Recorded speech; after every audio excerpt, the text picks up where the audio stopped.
Hello, Paso, and welcome to another edition of Fact Friday. I'm your host, Martin Padilla. Joining us on this edition is Michelle Anderson to give us a friendly reminder to check your pet's chip. Michelle, thank you so much for joining us. For those that don't know, what is a microchip? How does it work? So a microchip is simply just a tiny little chip that is about the size of a grain of rice that is inserted into your pet, usually between their shoulder blades. A lot of people think it's a GPS system or something like that. It's simply just a little tiny microchip that holds a serial number, which is then entered into a database, which holds your pet owner information. It's also really quick and easy to check a pet for a microchip. We just use a little microchip scanner just like this. We turn it on. And as you are checking a pet for a microchip, you scan over the entire body and then pops up the little microchip number, which is then entered into a database which we can find your pet's information on.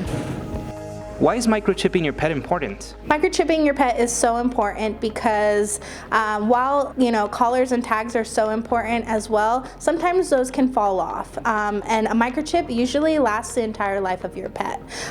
So if your pet ever does go missing and their collars or tags happen to fall off, someone is still able to take them to get scanned for a microchip and then reunite you with your pet after that.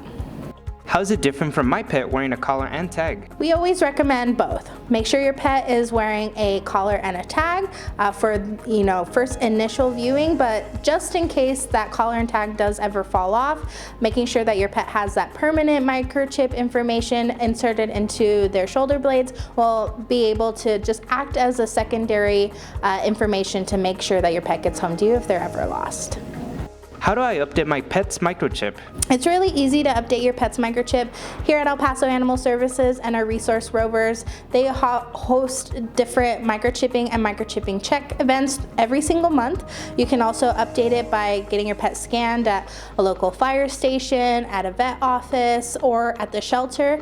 Get that microchip number and you can either update it with your pet's microchip company directly. You can go onto foundanimals.org and register your microchip there for free, or you can call us here or email us here at the shelter and we can register it in our local database as well. We recommend doing all of the above just for added protection in case your pet ever does go missing.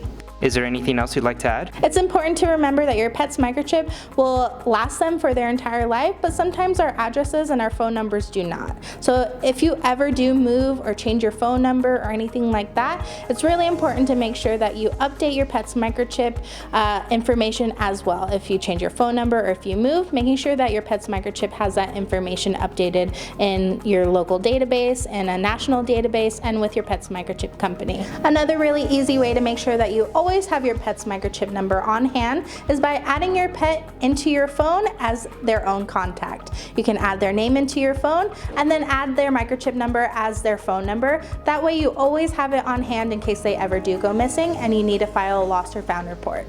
Well, that does it on this edition of Fact Friday. Michelle, thank you so much for joining us, and thank you all for watching.